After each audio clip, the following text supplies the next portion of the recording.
What's going on, guys? My name is Trevor. Welcome back to the channel. Luca Guadagnino's brand new movie, Challengers, hits theaters in just a couple days. I've had the chance to check it out early. These are my non-spoiler thoughts on the movie. Before I give you those thoughts, let me know what you thought of this movie down below in the comment section. Have you had a chance to see it? And if you haven't, are you planning on watching it when it comes out?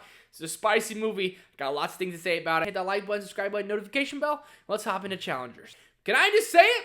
This is arguably the best movie of the year. For me, it's my second favorite movie of 2024. Coming out the gate positive because this movie gave me everything and more that I didn't even know I was expecting throughout this entire film. I went in excited. This was one of my more anticipated movies of the entire year, but I did not expect it to love it as much as I did. My wife and I got a chance to go and see this together, and she loved it even more than I did, which is insane because I love this movie from the opening scene. The way this movie opens, it really just kind of locks you into the seat and straps you onto this tennis rocket and just pow! It shoots you all the way to the finish line because it's fast-paced. It feels like the entire movie is a tennis match, and my wife and I were talking about that when we left the film.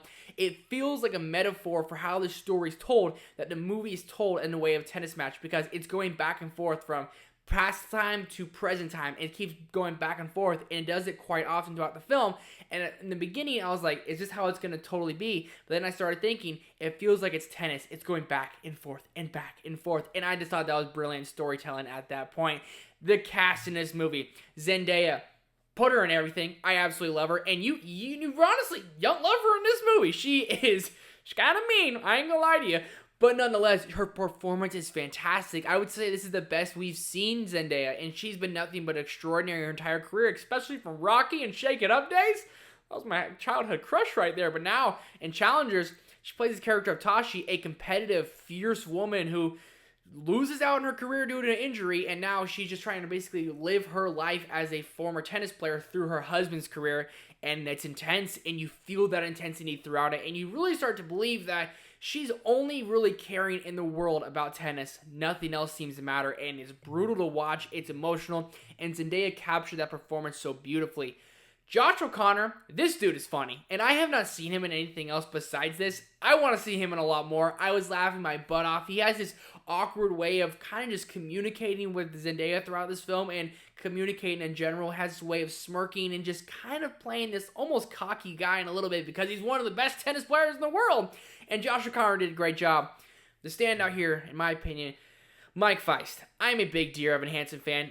And Mike Feist got his start on Broadway playing Connor Murphy in Dear Evan Hansen, and then he was in West Side Story a couple years ago. Now he's in Challengers, basically having that leading man role, and I'm just so glad he has it because he is so good. But I went in really unfamiliar with Josh O'Connor, decently familiar with Mike Feist, and knew I liked him, but I did not know I was going to love Mike Feist throughout this film. And him and Josh O'Connor, their chemistry, they are best friends and people who play tennis together. You buy into that. You buy into the camaraderie, and you buy into how they're in basically this relationship with Zendaya, how they're both fighting for her. They're fighting for her on the tennis court, and they're basically fighting for her off the tennis court. And again, it just gets so spicy. It gets so intense, and the entire time, it's like you're jumping back and forth like a tennis match. You're over here, then you're over here, then you're over here, then you're over here, and it was perfect to watch. I thought it was great. I don't know if that's what they were going for, but I took it that the movie itself was an overall tennis match, and the tennis scenes are done so well. Luca Guadagnino, this dude, he's fantastic. He's one of the best working directors today.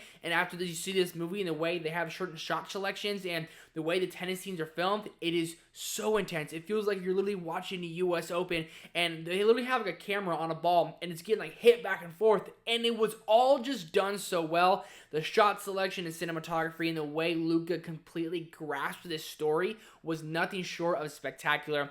Talking all positives about this movie. Do I have any negatives? I have a slight negative, and this is what kept it from being a 5 out of 5, 100% for me. And it's that second half of the film is about a point where you can feel it. There's a big motion break. There's an hour point, and you have an hour left. It slows down, and not to a point of a halt, but it definitely is sprinting, and then it comes to a jog. And it just kind of threw me for a loop a little bit because we were sprinting so much throughout this entire film.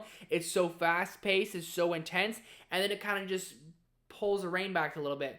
But then it picks up the reins, and then we sprint off again. But there's just this weird little jump where I was kind of like, whoa, like we had a tonal shift for a moment. But that's a nitpick in the scheme of things. The second half did slow down a little bit, but the way they wrapped this movie up, Again, it was intense, it was sexy, it was spicy, and it was beautiful, and I want to see it again, and I know my wife wants to see it again.